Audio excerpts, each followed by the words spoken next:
We're going to be adding email notifications. Find your ADT app, go to the bottom, you'll see more in the blue banner, click more. My phone is sideways right now. Then you want to click notifications.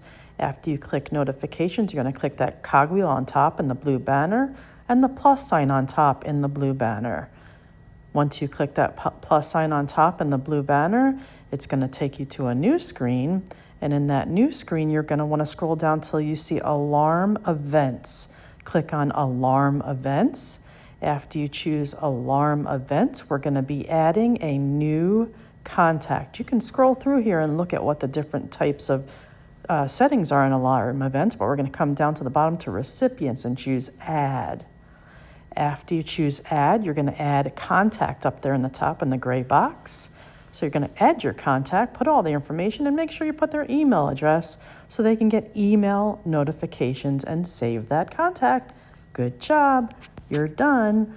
If you like what you saw here, follow us on YouTube, and we have other great tips. Stay safe and secure.